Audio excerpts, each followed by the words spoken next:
Fin d'après-midi dans cette petite ville située tout près de Valenciennes. Vous habitez ici, monsieur? Lâche ça, lâche ça. La police intervient après un appel au 17 pour cet homme qui s'est battu dans la cour de ses voisins avec une barre de fer. Il a le visage en sang. On frappe, c'est bon, vous avez vu dans l'état où je suis. Ils vous ont frappé à l'intérieur? Ah oui, bon, bah regardez. Essayez de sortir, monsieur. Totalement ivre, il veut encore en découdre et les policiers ont beaucoup de mal à le canaliser. La famille, qui s'était réfugiée à l'intérieur de son appartement, est encore terrorisée. Il a traité monsieur de bâtard, donc monsieur il en a attrapé marre, il s'est énervé, il lui a mis des patates. Tout à l'heure, monsieur prend mon volet, se permet de passer au-dessus de mon grillage pour aller taper dans mes volets.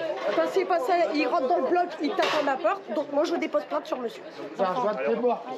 L'homme, encore très agité, est emmené par les sapeurs-pompiers pour être soigné à l'hôpital. L'équipage de policiers va pouvoir repartir.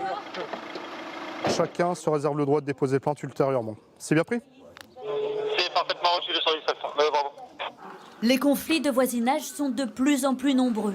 Sur les 5 premiers mois de l'année en France, c'est plus 25% par rapport à 2020. Ce dernier est indifférent de voisinage. Parfois, il s'agit de motifs totalement futiles, comme cet homme qui reçoit des messages de menaces de son voisin. Je vais te faire surveiller. Les deux hommes se disputent la propriété d'un téléviseur. Une simple médiation de la police suffit ce jour-là pour apaiser les tensions. Mais d'autres fois, et c'est très marquant depuis quelques mois, ces conflits dégénèrent beaucoup plus et très rapidement. Quelques heures plus tard, dans la même soirée, un autre conflit entre voisins. Cette fois, le bruit provoqué par une famille a rendu leurs voisins fous de rage. Non. Ça sert à rien, monsieur. Il a défoncé la porte de la maison et cassé des objets à l'intérieur. Lorsque police secours arrive, l'homme est encore prêt à commettre le pire. Un drame a probablement été évité. On travaille à 3h30 au matin, par les intempéries comme ça, et qu'on n'arrive pas à dormir avant minuit, 1h au matin, et qu'on dort mais sans dormir, à un moment donné, je peux peut-être tuer sans m'en rendre compte quand je vais le faire, quoi. Malheureusement, c'est notre quotidien depuis quelques temps maintenant, et on s'aperçoit quand même que ça devient de plus en plus violent. En 2020, en France, 2 homicides ont eu lieu entre voisins.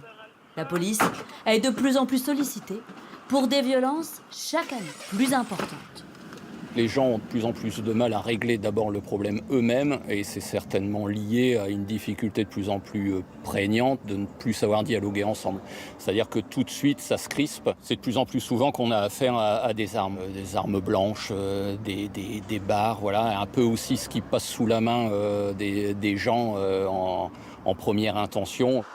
Pourtant, des mesures très simples peuvent être efficaces. À Condé-sur-Lescaut, par exemple, des voisins se disputaient sans cesse pour des histoires de stationnement. La mairie a réalisé un marquage au sol et depuis, la paix est revenue dans le quartier. On essaie de répondre dans un temps le plus court possible à des problématiques qui nous sont rapportées, justement pour éviter que les conflits ne s'enveniment. Ça diminue les tensions, ça limite les interventions de police. C'est du bon sens.